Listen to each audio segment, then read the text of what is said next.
3.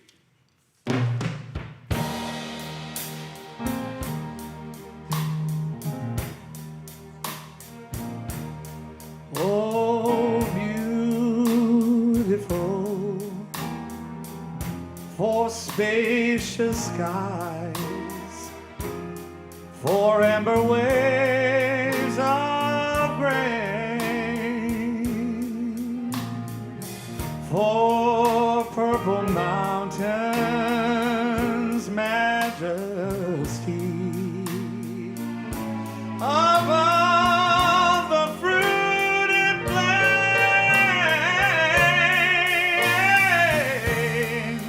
America, America,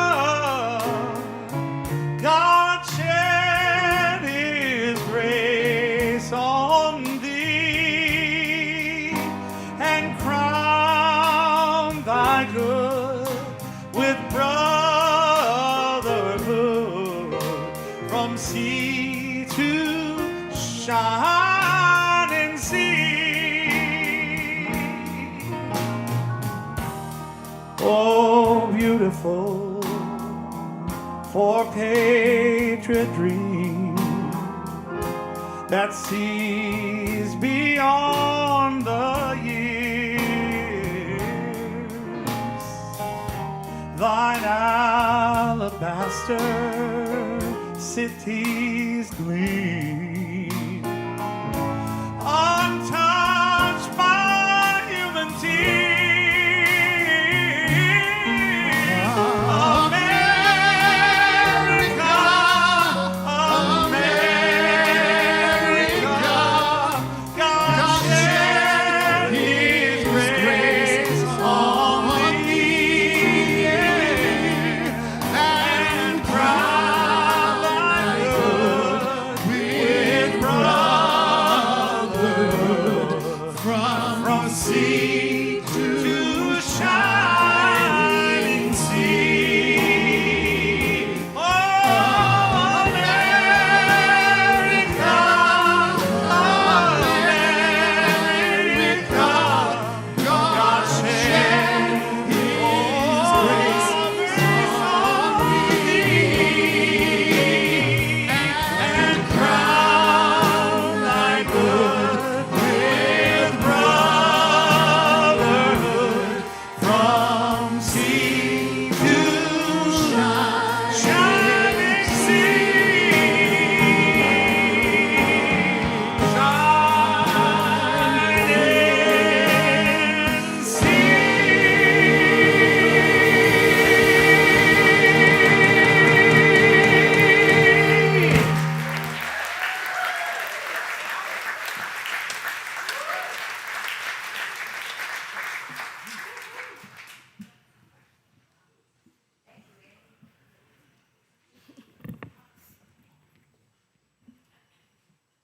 We have a new theme. We have it.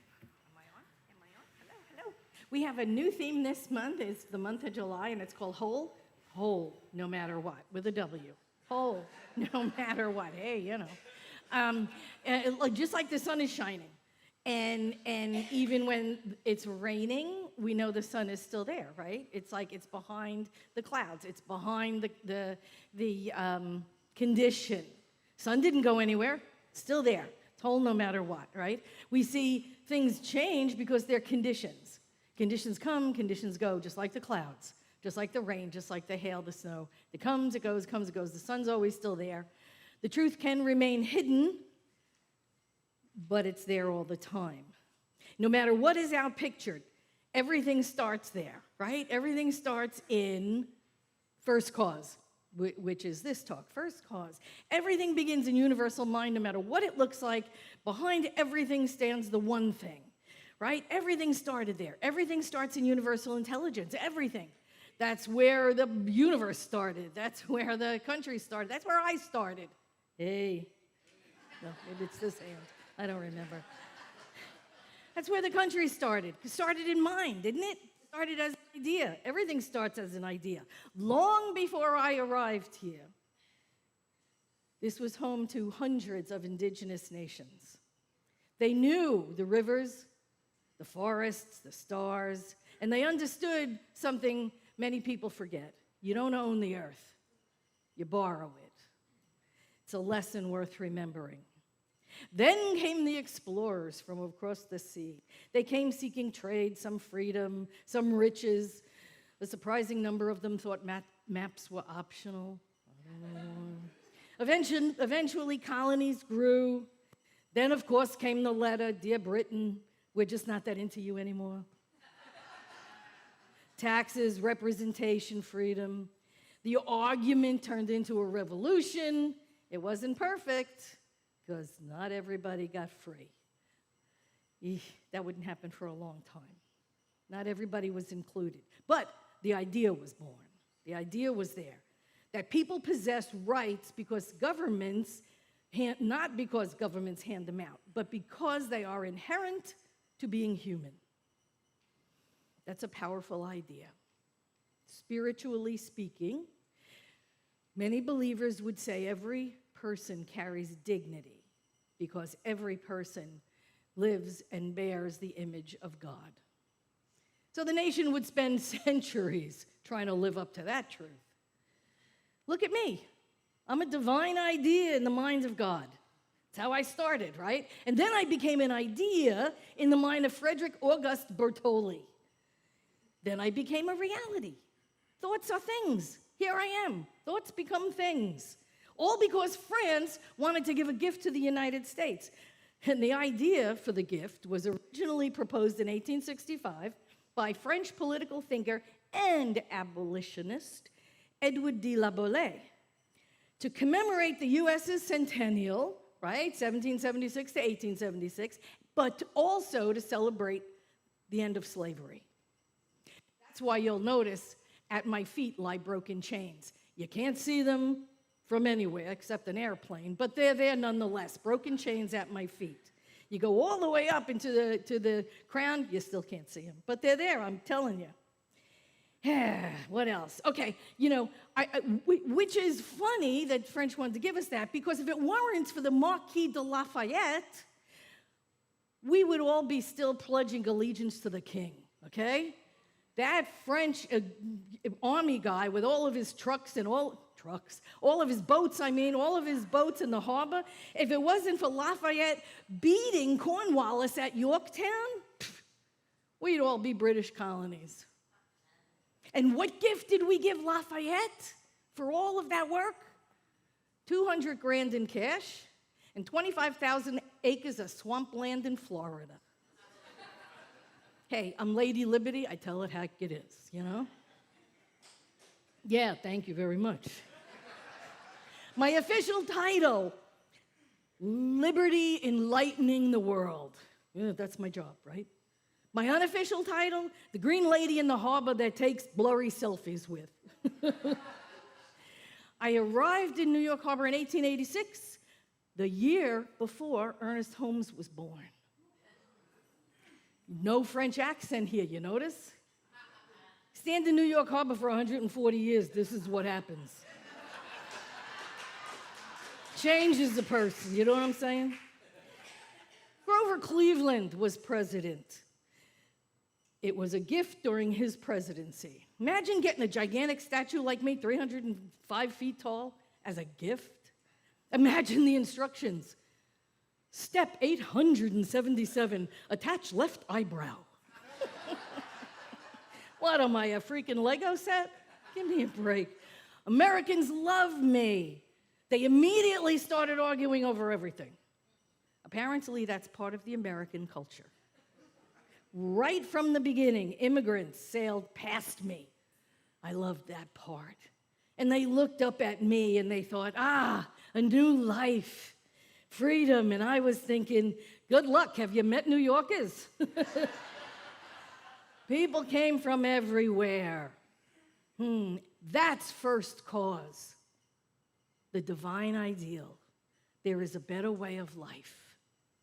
We go find it. We move our feet. We act on it, right? That's treat and move your feet. You got it? That's what they did.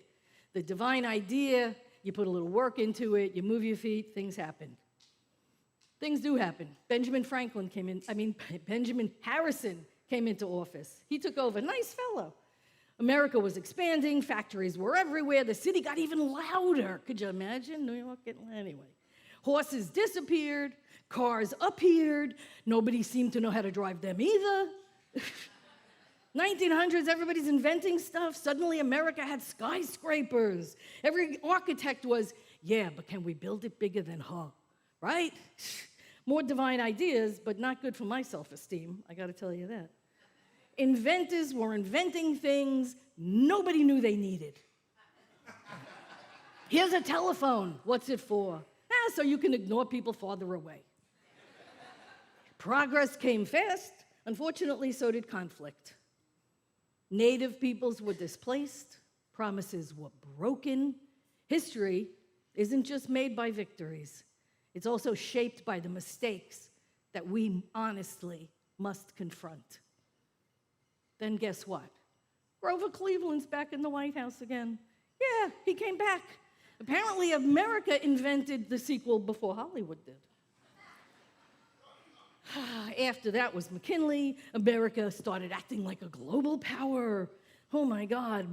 And then I noticed more ships, bigger ships. Theodore Roosevelt came in. I love Theodore Roosevelt. Finally, someone with as much energy as the pigeons in New York.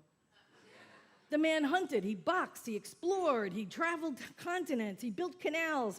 He gave a speech on the back of a train after being shot. Could you imagine? Meanwhile, I'm proudly and successfully holding one pose for 20 years. Then Howard Taft came in. Most people remember him for mostly getting stuck in his bathtub. Anybody?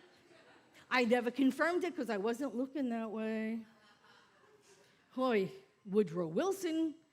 One day, everybody was minding their own business. The next day, ships with thousands of soldiers sailed past me. Some looked terrified, some determined. World War I. I kept holding my torch, mostly because my arm is bolted in place. I wished everyone safe travels. After the war, Warren Harding, the country wanted normal again. That lasted a whole 5 minutes. The Roaring '20s, woohoo, jazz, dancing, parties, the stock market. Calvin Coolidge, very quiet man, I respected that. I, myself, have not said a word since 1886, until today. Everyone seemed to be convinced money would last forever, and then, well, you know what happened. Herbert Hoover, the stock market crashed, the Great Depression, everything got quiet, people struggled. People struggled, but what? Wholeness is there all along. It's still there, regardless of conditions. But everybody was miserable. Even the pigeons looked concerned. Nah, not really. Pigeons are emotionally invincible. Roosevelt comes into office. The man was president for so long, I thought he was just going to live there forever. He guided America through the Great Depression. Those were difficult years. World War II. The harbor filled with more ships, with more young men toward uncertainty. Some came back older. Some never came back. Harry Truman took over. The war ended. The atomic age began. Like, that's an improvement. The 1950s, everybody wanted suburbs. Televisions appeared. Again, divine ideas in the mind of God, right? They filter down. All of a sudden, people get brilliant ideas. Hey, I know what to do. They start moving their feet. They start inventing stuff. Amazing. Children began practicing hiding under their desks in case nuclear bombs happened. Not one of our best ideas as national coping strategies go. I have seen better. Then Dwight D. Eisenhower. Interstates, suburbs, the economy was booming. Americans started driving everywhere, even across parking lots. John Kennedy challenged America to reach the moon. I remember thinking, that's ambitious. And you know what? A few years later, they actually did. People marched for civil rights. People protested wars. Johnson came in, civil rights legislation. The country wrestled with profound questions about equality and justice, while their protests over the Vietnam War grew. And from my harbor, people were still disagreeing passionately. And to be fair, that is America's oldest tradition.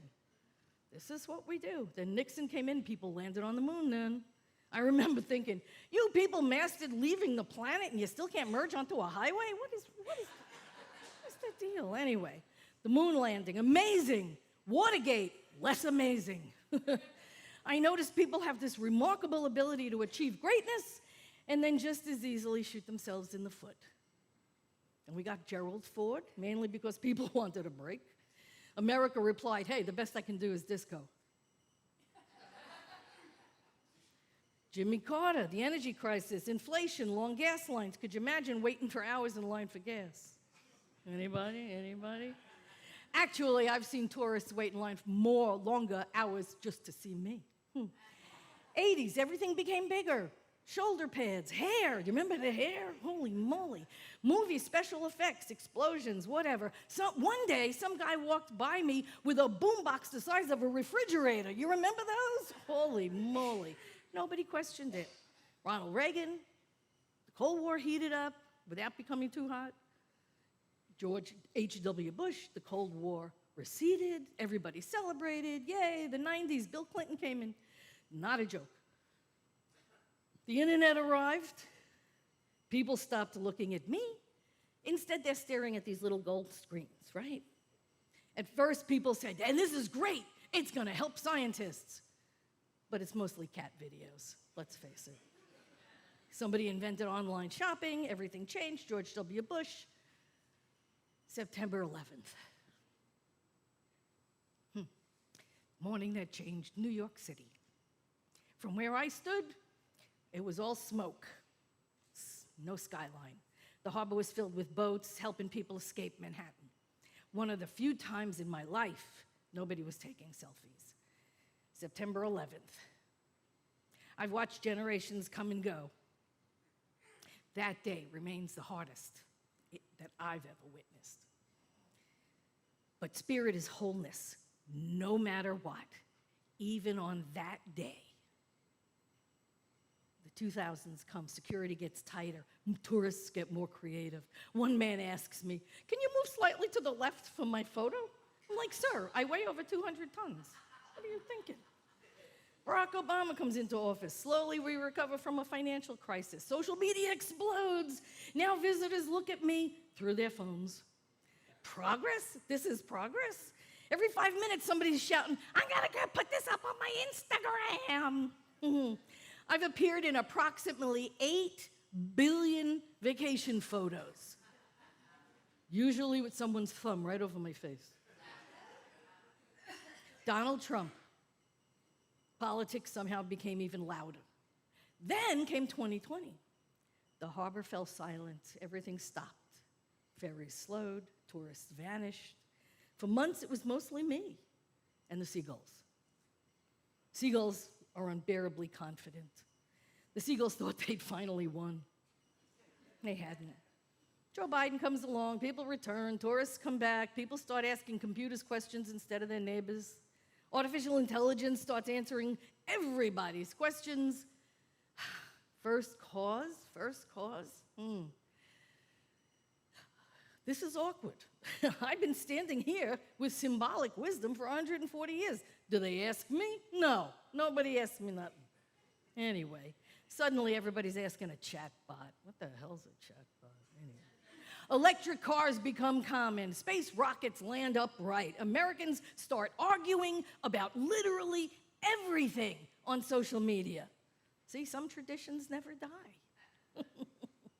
Donald Trump, again, back in, returns to office, proving Grover Cleveland is no longer the only president to serve 2 non-consecutive terms.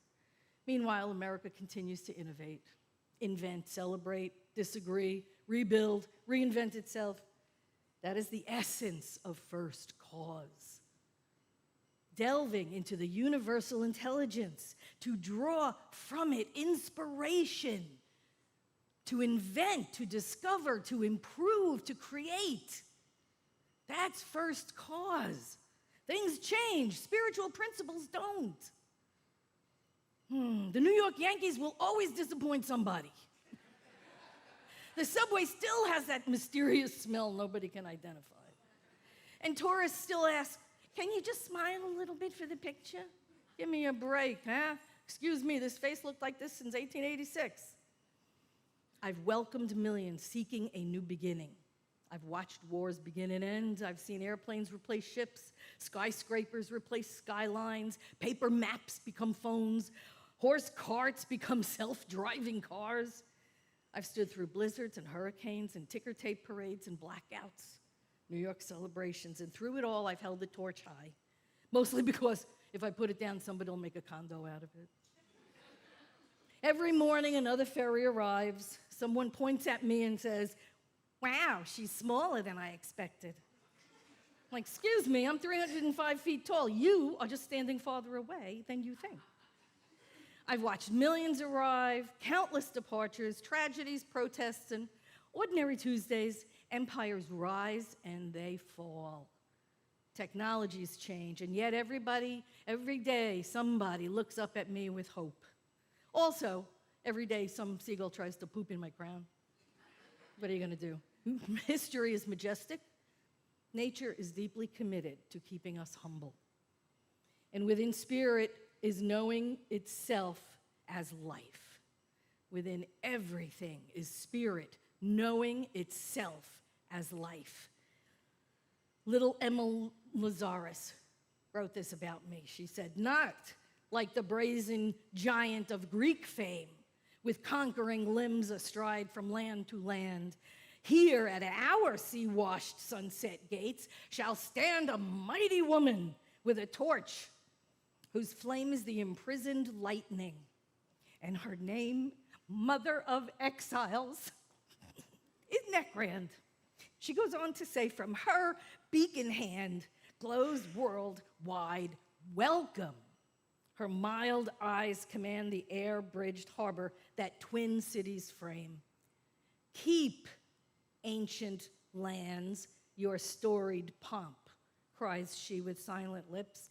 Give me your tired, your poor, your huddled masses yearning to breathe free. The wretched refuse of your teeming shores, send these, your homeless, tempest-tossed, to me. I lift my lamp beside the golden door. This is the divine ideal, which is the United States of America. Ernest Holmes said this: "In these troubled times, when the very principles of freedom are being questioned, and when people seek to destroy freedom in the name of liberty, it is right and fitting that we should reaffirm our allegiance to the two greatest human documents ever written, the Declaration of Independence and the Constitution of the United States with its Bill of Rights. We believe that along this road alone lies the pathway to continual liberty. Let us be on alert to refute any and all ideas that seek to unthrone this citadel of liberty, for in eternal vigilance alone can there be perpetual freedom. America is the great dream of the ages. Let us keep this dream fresh and fair in our minds, and through our united faith, create a spirit of unity and solidarity against which the waves of disruption beat in vain, because it is built on the rock of eternal truth." People ask me what the torch represents. Some say freedom, others say hope. I think it's a reminder that every generation of us needs the light. My flame can brighten the night, but it's only made of copper and glass and fire. It can't heal a wounded heart or mend a broken relationship or ease the weight of guilt. The true light is the Christ consciousness within us. It is the only thing that can do that. The light doesn't merely help people see where they're going. It transforms who they are. It shines into fear with courage, into despair with hope, and into hatred with love, into the darkness with the light of truth. I have welcomed millions to America's shore, but every person is on an even greater journey than crossing an ocean. The greatest destination isn't simply a new country, it's a new life founded in Christ consciousness that is and always has been within us. That is a light no storm can diminish, no government can legislate, and no darkness can extinguish. Hold your light high, my friends.